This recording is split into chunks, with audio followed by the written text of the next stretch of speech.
last weekend, Nova Scotia woke up to horrific news.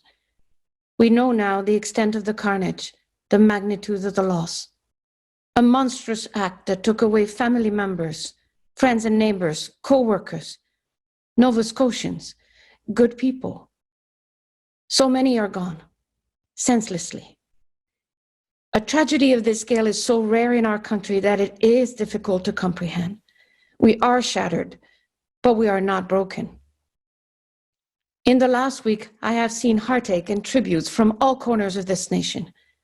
I have seen the power of kindness and compassion when communities rise in strength to provide support in times of crisis.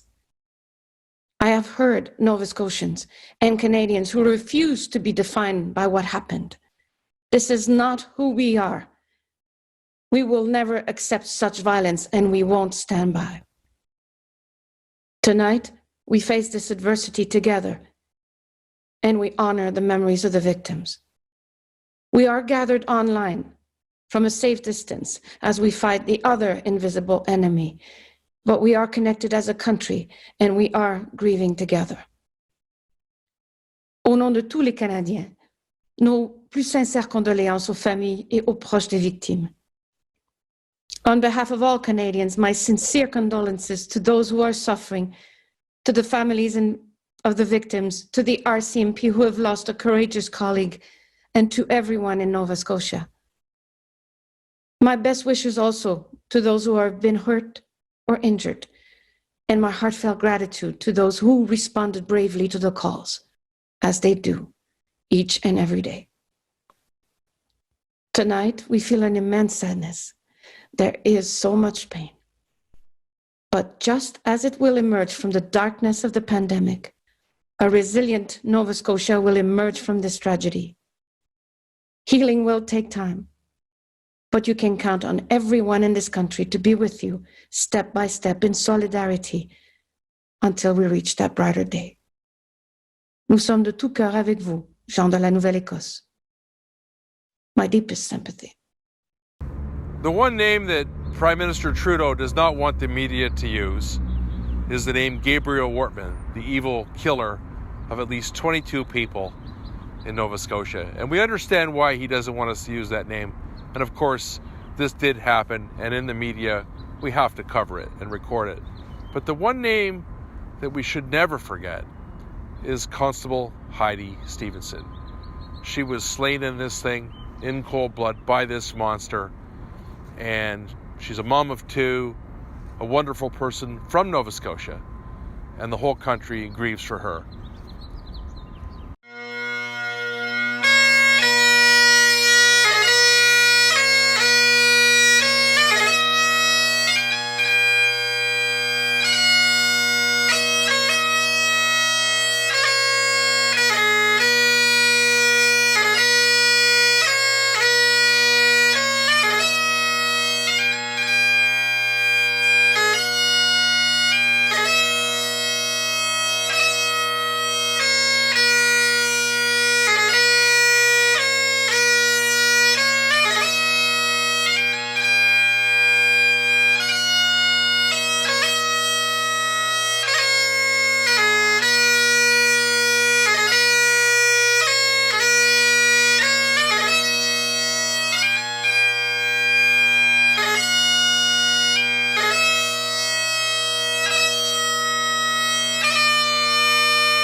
bow their heads for 1 minute of silence.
Hello everyone, bonjour à tous. Across the country, Canadians stand united in our grief, and today we join together in remembrance. A neighbour and a nurse, a teacher and a friend, a Mountie and a mother, friends, colleagues, and family. They represented the best of us, and they were taken from us far too soon. To everyone who lost a loved one, Canada is mourning with you. To the communities that are grieving, we are here for you. You are not alone. There are no words to describe your pain, no words that could bring back those who left us too soon. This senseless act of violence happened in places where home isn't just a name, it's a feeling. That feeling of knowing friends and family are just around the corner if you need anything. That feeling of growing up with people who've known you your whole life. And right now, to all Canadians, it feels like we knew the people we just lost. Because this tragedy took place in small towns and close-knit communities where people are friends with their neighbors and where visitors are treated like family. The people who live in small communities embody the values of integrity, of compassion and service, the same values that define us as a country. In times like this, we remember that that same sense of community that's felt in towns like Portapique, Wentworth, Milford and Enfield is what makes us Canadians. We remember why we're there for each other and why we look out for one another. Because that's who we are. We are all going through a difficult time, and it's normal to feel overwhelmed. If you're struggling, reach out to someone you trust. You are never alone. We're all going through a difficult time, and it's okay to feel overwhelmed. If you're struggling, reach out to someone you trust. And if you can, let others know that you're here for them. As Canadians, we'll always stand together. Today, tomorrow, and every day.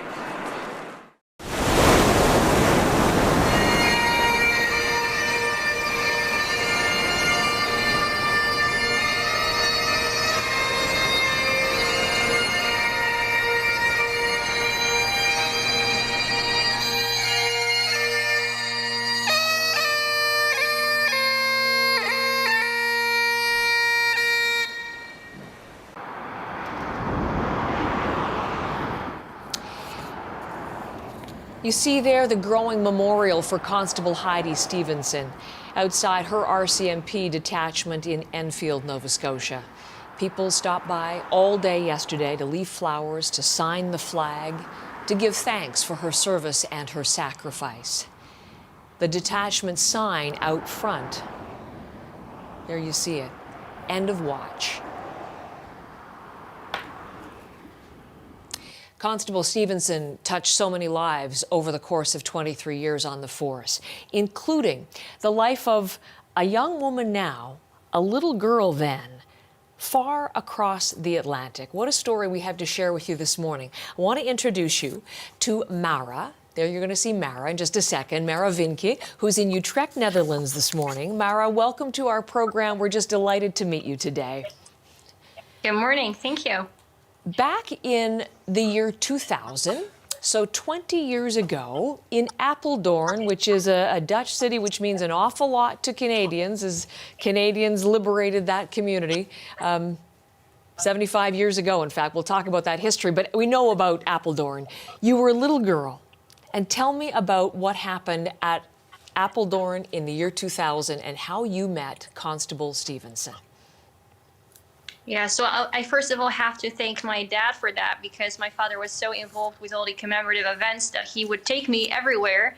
And because of him taking me everywhere, I actually met her, because she was one of the RCMPs visiting the town to celebrate the liberation with us. It was an anniversary year, 2000, so there were many veterans attending too. But I was drawn to somebody else, and that somebody else was Heidi, who was the only female RCMP there. And we don't have anything like RCMPs here in the Netherlands, so I was just amazed by this superhero who was wearing that bright red, and she had all eye for me. She sat down and talked to me like I was an adult, which to a kid means a ton. So, yeah. This is just the most beautiful picture. You at 6 and Constable Stevenson in the full red serge. And I understand it wasn't just that one meeting. You would see her periodically because your father was involved in the anniversary commemorations, right? Yeah, that is correct. I saw her at several occasions in several places, but she was always the same to me. She saw me and took time to talk to me, even though we didn't even speak the same language, but she managed with her energy and sat down on eye level and had so much attention, which is something that I really appreciate now even more than then. That photo, what did you do with it? Well, this photo is just a photo of the moment, but if you look closely, you can see that I'm actually holding a piece of paper in my hand, and that is a memento that she gave me. It was her card with her picture on it, and as soon as I got home, I hung the card on a corkboard in my room, and it stayed there well into my teenage years as a source of inspiration, because I thought that she was just so cool to me. She was a superhero, and I looked at her for probably most days of my life so far. Isn't that incredible? Inspired you for decades. What it was, I mean, you used the word cool and you said she was like a superhero to you, but what do you think it was about her particularly that never left your mind, that you never forgot? I think the fact that she took complete time and complete attention. I think as a kid, you are often treated as a kid by adults, but she was nothing like that. She totally saw me, totally took me seriously, and it's a way of taking people seriously that I'll try to do in my lifetime, even for just a bit of what she's done to me. And she was very joyful. I think other colleagues, former colleagues, friends, other people near her will probably tell you the same, that she just had this pure joy and this aura of joy around her. It was just radiating, and I think that drew me to her. So what were your thoughts then, Mara, upon learning of her passing and the circumstances of her death? That was surreal. I think it was surreal for me, as I bet it was surreal for so many who heard that news. At first, it was just a news message. I actually heard it aloud on the Google Home thing, and it mentioned a shooting in Canada, which already hit home with me because I have a special bond with Canada, like many people from Apeldoorn.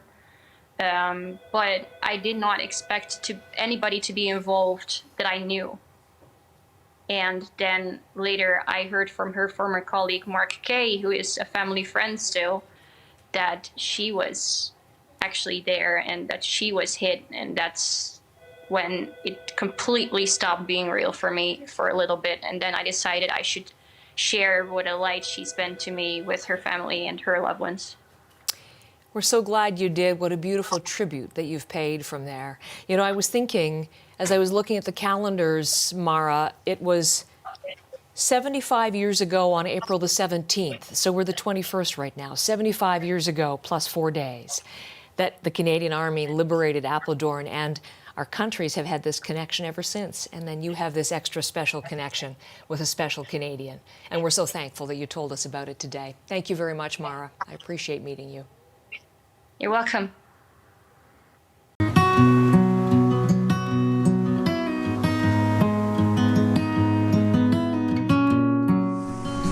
Good evening, everyone. Jennifer and I are absolutely heartbroken, devastated as everyone is. All the victims' families, please know that our thoughts and our prayers are with you, and we're here for you.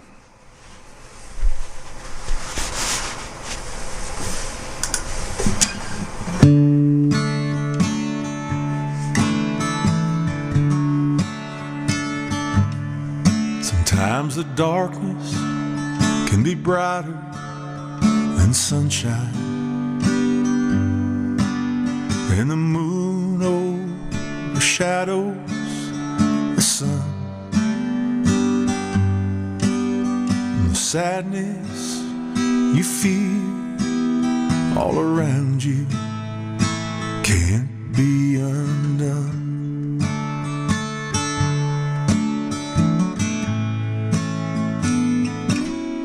And when you feel like you're smothered and lonely, not a songbird to sing you a song. And the hope you once had so much of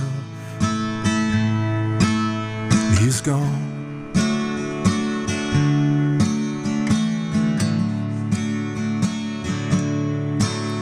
And the tears keep falling, and your fears are more than you can handle on your own. And if your world needs a shoulder to cry on, I've got one.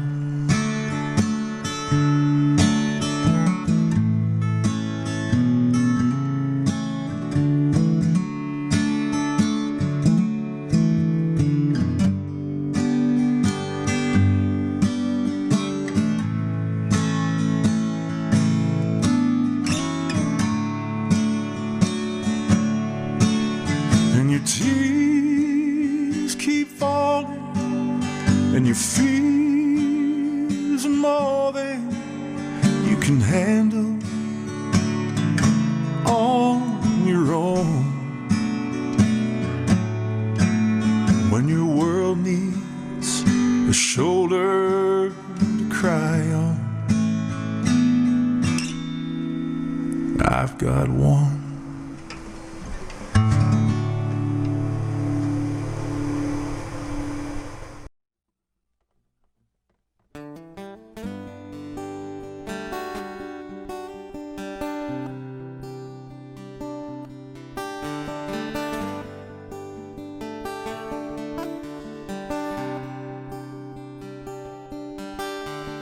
Lighthouse, it shines on for miles.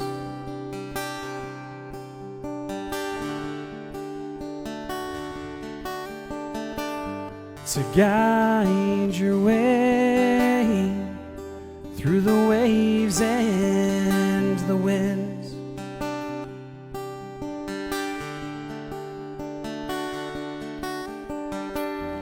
Seems like no one will listen,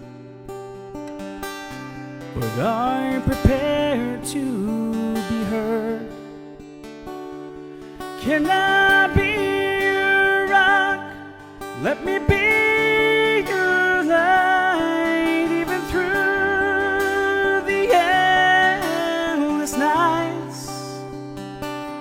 There's nowhere I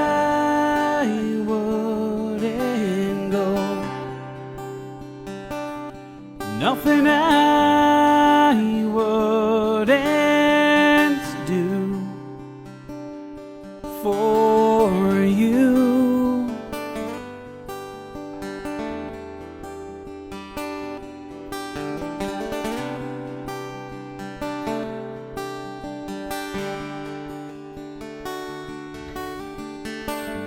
I know you're holding back as the sky in your world darkens.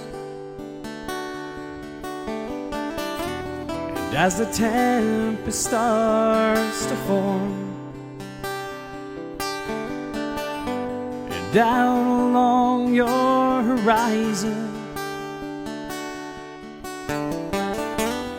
everything gets dark.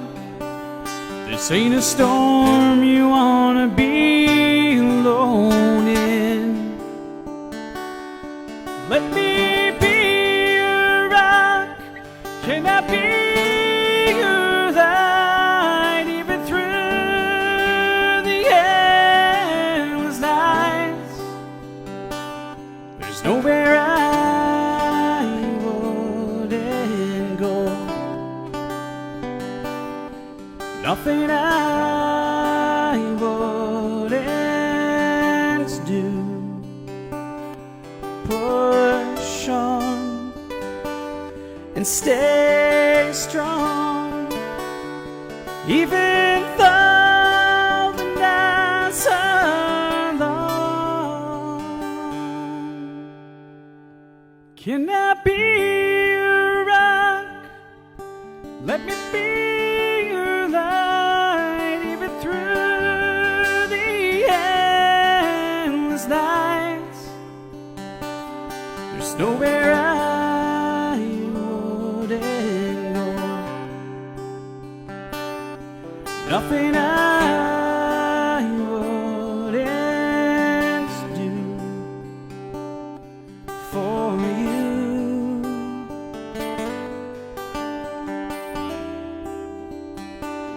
There's nowhere I wouldn't go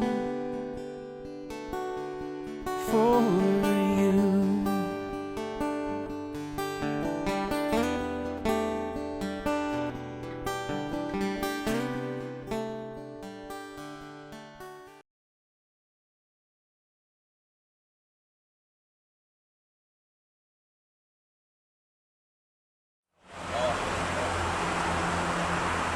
Platoon, attention!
First few hours as details of the dead were emerging, one name, one face in particular, made Leah Parsons stop cold.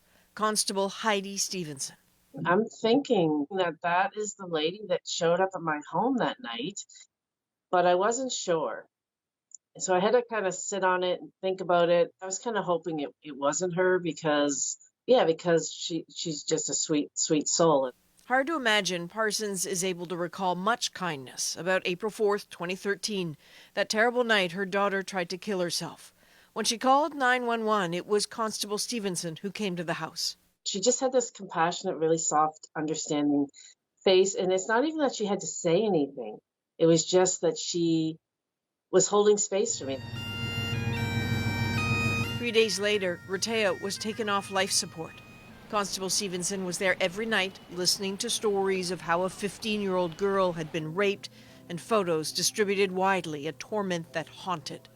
Stevenson listened, offered little gestures that meant more. The little tiny things like somebody's face, somebody being kind, somebody even passing you here's food, eat that.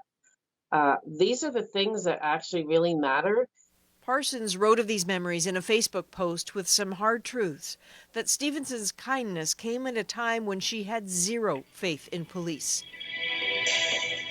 It helped, as it did when Stevenson walked alongside Parsons at a memorial walk for Rehtaeh. And so in the last few days, Parsons had a moment of connection with her daughter, the way we all talk with those we love who are gone. Remember that night, remember her love and her compassion, that she was there with us those whole few days. Please, when you greet her, when you see her, please extend that love and compassion back to her.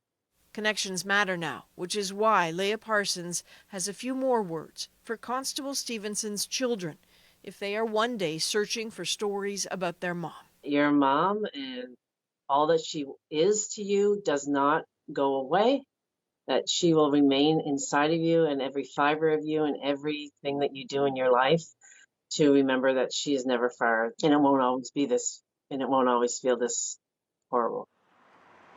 And that, she knows, must feel awfully hard to believe right now. But Leah Parsons, like a lot of Canadians, understands grief's grip all too well.